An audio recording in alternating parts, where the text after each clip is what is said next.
Então, gente, eu vou falar aqui para vocês um pouquinho de superfícies equipotenciais, para a gente entender um pouquinho o que é potencial elétrico.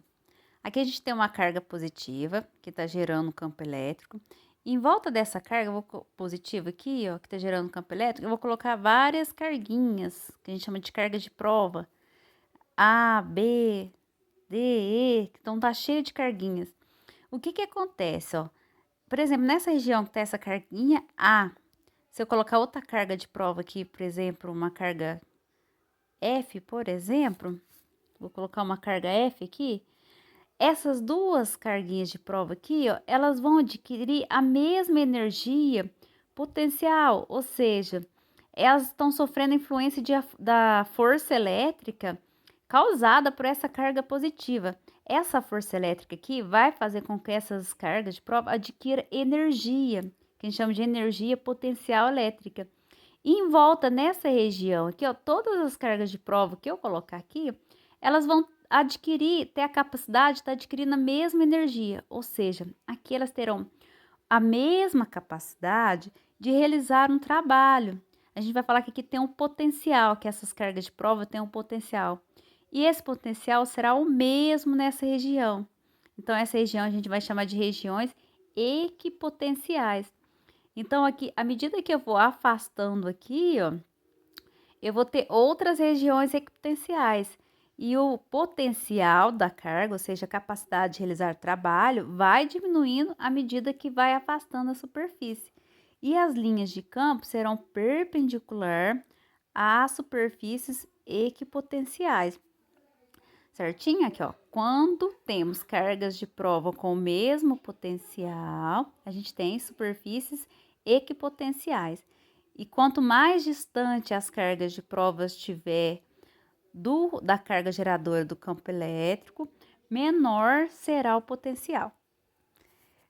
Então, o potencial elétrico é isso, gente. É a capacidade de uma carga realizar trabalho.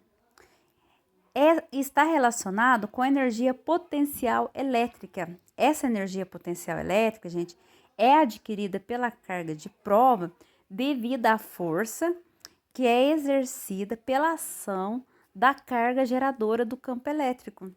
Então, quando uma carga de prova é colocada em um campo gerado por uma carga,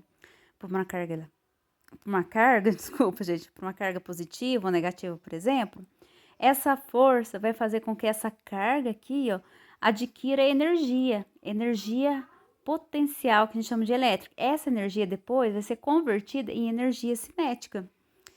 E o potencial vai ser essa energia potencial elétrica, né, adquirida devido à interação com a carga, né, que vai gerar uma força elétrica pela carga de prova. Então, o potencial aqui a gente vai usar a unidade de medida ou joules por Coulomb ou volts, né? A energia potencial elétrica a gente vai usar o joule, né, para como unidade de medida, e para carga de prova a gente vai usar o Coulomb como unidade de medida. Dentro de um campo elétrico uniforme, lembra que a gente falou ali em campo elétrico uniforme? A placa positiva a gente vai falar que é uma região de maior potencial. E a placa negativa, a gente vai falar que é uma região de menor potencial. Se eu colocar aqui, ó, uma carga de prova positiva, por exemplo, ela vai espontaneamente para a região de menor potencial. E se eu colocar aqui uma carga de prova negativa, ela vai da região de menor potencial para a região de maior potencial. Então, essas placas aqui, ó, positiva e negativa, onde a gente tem um campo elétrico uniforme, elas vão ser utilizadas, por exemplo, nas impressoras, porque aqui nesse campo aqui a gente vai colocar uma carga ou uma partícula eletrizada e essas partículas vão se deslocar aqui dentro desse campo aqui espontaneamente, ou para a região de menor potencial ou para a região de maior potencial, dependendo do valor da carga. Ok? Olha, cargas positivas vão espontaneamente da região de maior potencial para a região de menor potencial.